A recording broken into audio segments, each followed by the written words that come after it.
you took another shot before it left? No, just sucked it up. Was able to get really warmed up before the game. It felt pretty good. So hopefully that whole process is behind me. What was the timeline for that shot? Like, how long when did it start kicking in, and how long did you feel that after you took it? That's a good question. I think I took it like an hour and a half before the game, and it's like it's supposed to be 6 hour, having a six hour effect. So like right at halftime, I don't know what clicked or what just started to work, but you started to feel good and feel a little looser. And the pain wasn't on my mind as much, so. Once it wears off, it comes back pretty quick. But is it brutal when it does wear off? A little bit, especially when it deals with your ankles. Obviously, every step you take, it's involved, or you feel that pain, or that soreness. It wasn't really a pain; it was more of a soreness. So, just something you can deal with. To be clear, that you took one shot in the series or two shots? Two. One after Game 3, and one before Game 4. Both for your ankle? Yeah. I mean, I had some other stuff going on, which it might have helped for, but the whole conversation was started because of my ankle and the same scenario. I mean, the same kind of problems. Every step you take, every cut you make is to do with those limbs. So you got to take care of them. That's a hamstring. Say what? That's a hamstring. I was coming along. It's one of those things they can't really do much for since it's one of those, it's kind of a serious contusion. But each day it's getting better, and we've done a great job of trying to manage it so that once the games start, I feel pretty good and heat pack and stretching during games so that it stays loose. But hopefully by Monday it'll be 100% gone. With this rest that we have. You got Bogut taking shots and getting through games. You got David coming back from whatever.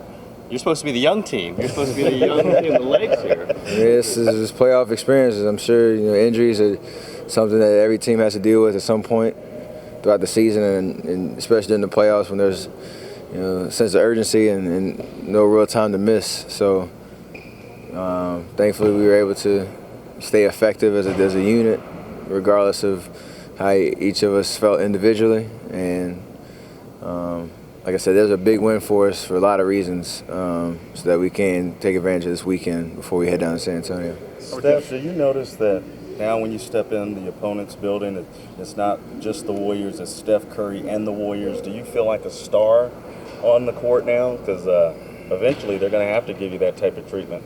No, I don't have that mentality. I just have the same mentality I started out the year with, is that we have a solid bunch of guys with the same mission, the same goal. And now that I'm healthy somewhat and able to play consistently, I can be a huge part of that and develop my game individually and try to make other guys on the team better and have great games. So, just the fact that you have to reckon with the whole Warriors team, and when you come in, it's not a cakewalk, and we're going to come in expecting a win wherever we play. It's a good mentality to have, and I think each individual on our team has that same mentality. Are you concerned you haven't won out there since 1997? What better time to change that? Obviously, there's a big game note every time we went down there. Ever since my rookie year, I've heard Raymond and Dan mention it at some point. So, be even much more special for us to get it done in a playoff series and try to steal home court back on our side. Steph, how would you describe sort of the unique challenge of defending Tony Parker, trying to contain him? I mean, he's a savvy veteran guard that's done it at a high level for so long and got championships under his belt. Even at 30 right now with some of the injuries he's dealt with, he's still an all-star guard playing at a very high level. So, he's fast, he's shifty. But also, he's just smart. He's a smart basketball player, and you can't relax on him at any point during the game. I have to stick to the game plan and try to funnel him where your help is. Keep him off the free throw line, and just try to. That's the best way to defend him, but it's no easy task for anybody. Seems like an interesting match. Given how structured and how well they play in the half court, and you have to have a guy who can pick up the tempo the way he does. Yeah, I mean, he's a one-man fast break at times. And the way that he lives in the paint, it seems like for most of his career, you have to. He finds ways to penetrate, to find lanes and gaps in the defense, and the way that they move the ball from side to side as a team, it's they execute at a very high level. So you got to worry about him in transition, knowing where he's at. And the way that they run their offense, he can score a lot of different ways. So he's a tough guard. Marcus talked a lot about this team is now very for a while, but turn on the TV this morning, I think I'm sure everybody's talking about the Warriors on a national level. Is that gratifying, and does that represent part of the success that's moving along with this franchise, and is it important to you? Yeah, it's a big stage. I mean, the playoffs is when everybody's locked in. If you're not during the regular season, to the teams that are playing well, and it's very rare in the history of this organization that we're one of those teams. Winning a playoff series and facing second best team in the West record-wise, and a team that's won multiple championships, and a lot of eyes are on us, and it's that's not our goal, is to get national attention, but it's a result of playing well, winning big games, being consistent throughout the course of the season, and just having fun with the whole process. So we're gonna enjoy it, and hopefully once all this whole postseason ride is over, hopefully it continues for a long time. We'll look back, and this is a stepping stone in the right direction for this franchise. Kind of nice for the nation to see this team too. Yeah, I mean, we've been playing an entertaining brand of basketball for a long time, but it hasn't resulted in winning.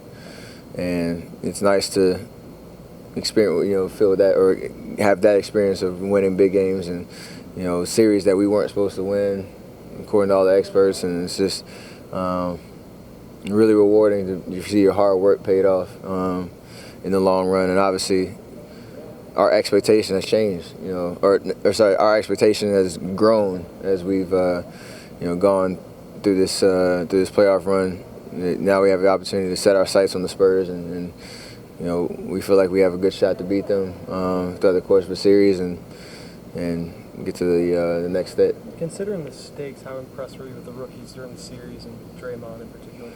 I wasn't surprised at all, just because I know how much they've impacted our team throughout the course of the season, and they've lived up to the moment. Obviously, Draymond last night was amazing. The way that he took it personal, the way that they were defending him on the offensive end, just leaving him open in certain spots, acting like he wasn't a scorer, and made plays. And Festus has been huge for us when Bogut's been a little step slow with his health. Festus has been able to come in and provide us huge minutes and be a bruiser for us. And Harrison, just the way that he stepped in D-Lee's absence, playing some of the 4, some of the 3, and being another threat for us offensively has been huge. And to see all those 3 of those guys' games develop over the course of the season, we've had confidence in them from the start. But like I said, it means a lot more, obviously, when the moment gets bigger and the stage is brighter and the lights are brighter. So I know they're enjoying the whole ride. Have you been coaching Draymond on his three-point shooting? No, he actually about 2 or 3 weeks ago, he after practice he surprised me. He wanted to have a 3-point shooting contest, me and him. We did it like 5 straight days. He didn't win, but you like that confidence. I mean, that's the kind of confidence you need to have to develop your game. And I mean, like I said, he's a winner. He's shown that on every level he's played. So. That confidence is bruised every single day, and he's been working extremely hard on his game and his jump shot. He started out cold during the beginning of the season, but he holds himself to a high expectation level, and I think it's showing now. You ever come close? Say what? How close were the contests? They were. I mean, they were close. Some of them were close. Some of them weren't. I was having fun with it though, because he genuinely believed he was going to win, and I genuinely believe I was going to blow him out in every spot. So I mean, this is good competition between teammates, and you appreciate that for a guy that's trying to get better. He's not ready to bet you then, right now, then, huh? You said what? He's not ready to Oh, bet you. I bet he would. That's Draymond. He would bet anything that he would beat anybody and whatever. So that's the confidence that he has in his game and why we drafted him and why we expect big things from him. Obviously, you guys played at a high level to win the series, but do you have to play even better in the next? Of course, each level gets tougher. We're relying on some of the experiences of our veteran guys, like RJ, Bogut, who have been in this situation before. Obviously, RJ coming from the Spurs organization, so each step you take in the postseason, it gets tougher. Obviously, we saw it last night, just trying to close out a team at home. We had an 18-point lead in the fourth quarter. We tried our best to give it up. But we have to build on what we did in the first series. It's going to be a different type of game. We had to defend the post a lot throughout the course of the series. And like I said, they're such a high executing offensive team and such a disciplined team that we got to be locked in mentally from start to finish. Did you go back and watch that last 5 minutes? No, I would not watch that. I won't. Just too much torture going through it, and I understand how it'd be better in those situations. Just the emotions I had during it, so I won't let that happen again. But I'm not going to watch it. Steph, Andrew